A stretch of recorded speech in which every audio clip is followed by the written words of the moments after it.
Hey, I'm John Cannell. Today on Preppy Kitchen, we're making pecan sandies. So let's get started.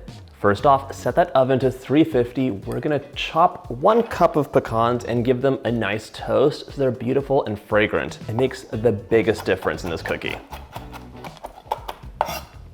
So right now you have a choice. You could either roughly chop your pecans for that nice crunch when you bite into the cookies, but the trade-off is they're harder to cut. If you finely chop them, they're really easy to cut, and you have that pecan flavor, but not as much crunch. You decide.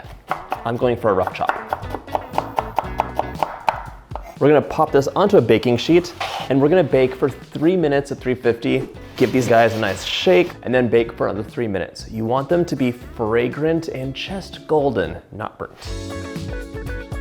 My pecans are toasted, out of the oven and cooling, and let me tell you, these taste 1,000 times better toasted. So flavorful. If you haven't had pecan sandies before, imagine the best shortbread cookie filled with toasted pecans for amazing crunch and a lot of deep, nutty flavor. They're totally delicious and they deserve so much more respect than they get. In the meantime, we're gonna cube 1 cup or 226 grams of cold butter. One of the few recipes for cookies where you're using cold butter instead of room temperature. So this gets cubed and then worked into a paste, but we want to give it a head start. Tower of butter. I knew it would fall. That is significantly cut. Now we're gonna use our stand mixer. This comes in really handy when you're using cold butter, but you could use a hand mixer too. Now we're gonna add that butter into our mixer, along with 1/2 cup of powdered sugar, and 1/2 cup of granulated sugar, 100 grams, along with 1/2 teaspoon of salt. And if you're using a fine grained salt, you're gonna use less of it. We're gonna mix this on low until it forms a nice, beautiful paste. We're gonna mix this on medium until it forms a nice, beautiful paste. Too slow. 1 tablespoon of a nice vanilla, 15 ml. Now it's time for 2 cups of all-purpose flour, 240 grams.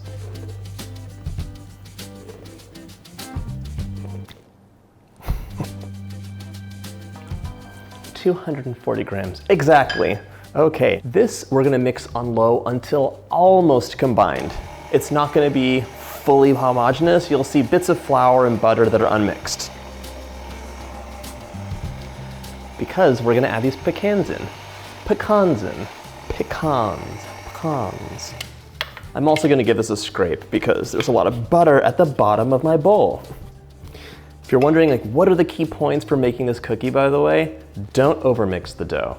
Measure your ingredients with a scale if you can, toast your pecans, and use a nice fresh butter and a good vanilla.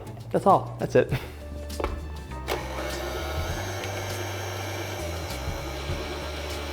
Okay. That is almost combined. I see, bits of flour. It's a shaggy mixture if you make pastry dough. Time to add in our pecans.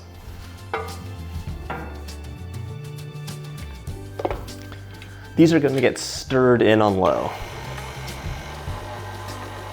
That's stirred in, and I have one thing to tell you.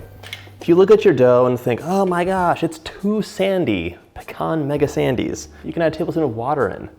But take a look, see, that works into a nice cookie dough right away. So I'm not gonna use the water, but sometimes if you add a little bit too much flour in, the water might be necessary. Smush the dough together with your spatula. It's a technical term, it'll help bring it together. And you can work on a lightly floured surface or a pastry mat. I'm using a silpat because it's just a cookie. I don't need that much room to work. I shouldn't be, but I have been nibbling on the cookie dough and it is so good. Pecans are one of my favorite things to eat. So when you toast them and add butter and sugar and vanilla, it's like a dream come true for John and you. This is gonna get worked into a log, and if you see this empty paper towel roll, this is gold when you're making cookie rolls, and I'll show you how to use it in just a minute, if you haven't guessed already. These cookies can be any shape you'd like. I'm making a log, and it's actually easier to make it in 2 logs. So get those pieces, form it up, and then just roll it into a cylinder. Cut that paper towel roll down the middle.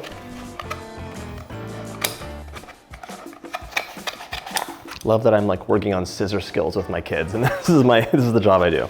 We're gonna place the log in parchment paper and then just roll it up.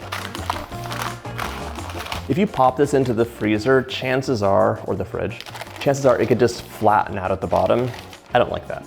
Store it in your paper towel core, and now it'll be nice and round. We're gonna chill this dough for at least an hour. This is perfect to stay in the freezer if you wrap it up in plastic wrap, and you can bake cookies later. So sometimes I'll bake half of the cookies now, freeze half of it for later in a log, and then just slightly thaw it and cut it out later. Into the fridge, and I'll be right back.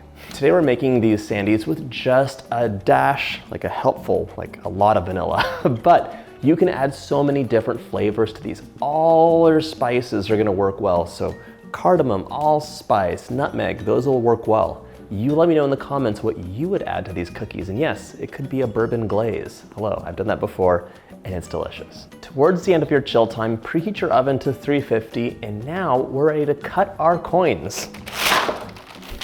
We're gonna cut our cookies off. There's a butt, which is gonna be kind of uneven. You can still bake this up or do what you want with it. We're gonna cut these into just a little bit over 1/4 of an inch. Try and get even-sized pieces so they all bake the same. And you can cut and bake all of these, or just cut and bake some of them and freeze the rest of the cookie dough for later if you feel like it. These cookies look almost perfectly round.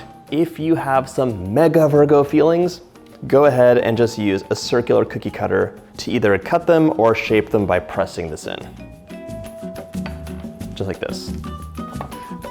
Into the shape of a perfect circle, like that.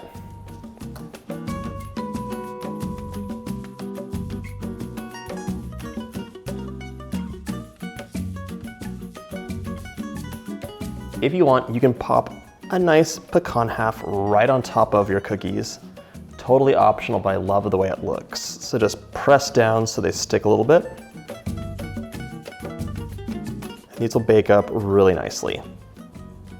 These will bake at 350 for about 12 minutes, and if they sag, I'm gonna show you how to fix it in just a second. As soon as the cookies come out of the oven, if they have a bit of a sag, you can corral them back into shape with a circular cookie cutter.